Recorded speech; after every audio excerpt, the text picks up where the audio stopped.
Hey guys, so in today's video, we're going to be walking through the setup once you've installed the actual controller onto your bike and the setup that you need to do following inside of the VTB app to get your bike working. So this applies to any bike outside of the Sur-Ron Ultra Bee, but that's what I will be using in today's video. First, we'll start the bike on. Make sure that you have the VTB app downloaded on your phone. You can find it in the App Store under VTB app. Once the app is downloaded, you'll be able to go into the app and connect to the bike. So we see that it's connecting. We'll go to the parameter settings. You'll do this for whatever bike that you have. Obviously, I'm using it for the Sur-Ron Ultra Bee in this video, but it applies to any bike that you install the Aetos controller on. So first, what we'll do is configure the controller setup guidance. So you'll click the bike model, the battery, and motor. So you'll select all of those options for what your bike currently has set up. So we'll scroll through, find the Sur-Ron Ultra Bee,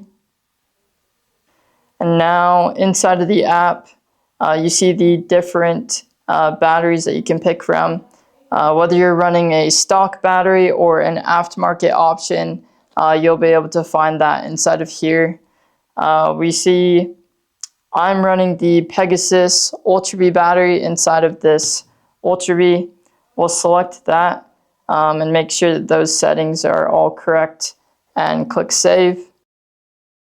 And then on the motor, we're running the 81 kilowatt Ryuga Ultra Bee motor. So we'll make sure that that is selected on our end.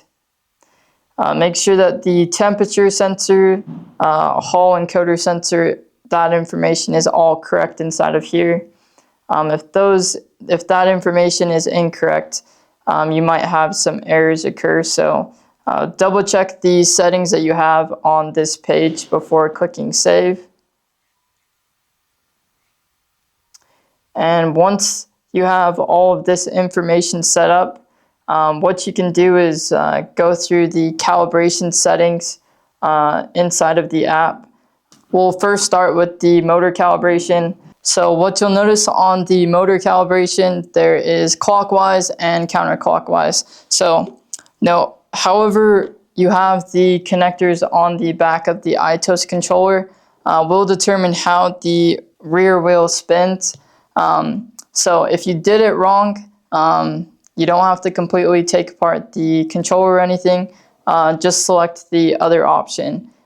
So what the motor calibration will do is the rear wheel will spin forward. If it's spinning in reverse, you'll know that you'll need to click the other option and it will fix that issue of it spinning in reverse. Depending on how I have the wires on this controller set up, we're going to start off with the clockwise, see if I connected everything correctly, and start the motor calibration. You'll need to make sure that the bike is on a stand. Do not attempt to do a motor calibration with the bike not on a stand. But we'll start with the motor calibration. Make sure that you have just a grip on the bike, just so it doesn't fall off the stand. And what you'll see is the rear wheel will slowly begin to either in reverse or forward motion. Looks like we selected the right version. And the motor will be able to calibrate.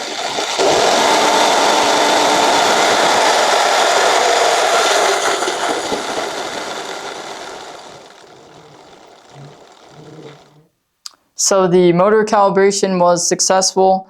Once that's done, we're able to click save and continue through the rest of the calibration settings. If you just follow what is on the actual app of what it says to do, you will have no issues of finishing the rest of the calibration options. If you're looking for the best tune for the setup that you have, in this case on this Ultra Bee, we have the Aetos Max controller, the Pegasus battery, and the 81 kilowatt Ryoga motor.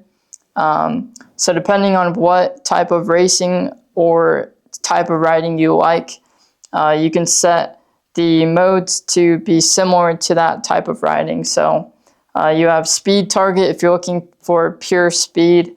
If you're looking for more of a road racing, for more torque versus top speed, you can do that calibration inside of the app. There is also the auto match library where you can go inside of here, look at different tunes that are saved for the setup that you have, and you can select from the official library for outside tunes if you want to be more specific inside of the app there. Make sure that you have the speed calculation put in here. That just makes the display the most accurate in terms of how fast you're actually going. So putting in your sprocket size and rear tire size will determine getting that to be more accurate. So make sure that you put those inside of the app.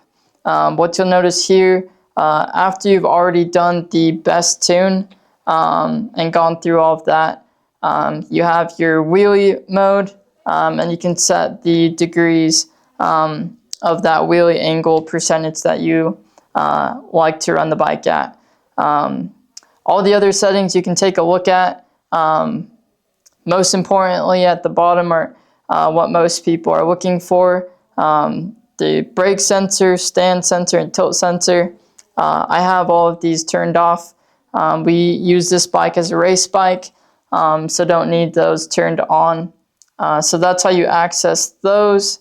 And any other settings you'll find inside of this, you can take a look at and kind of go through.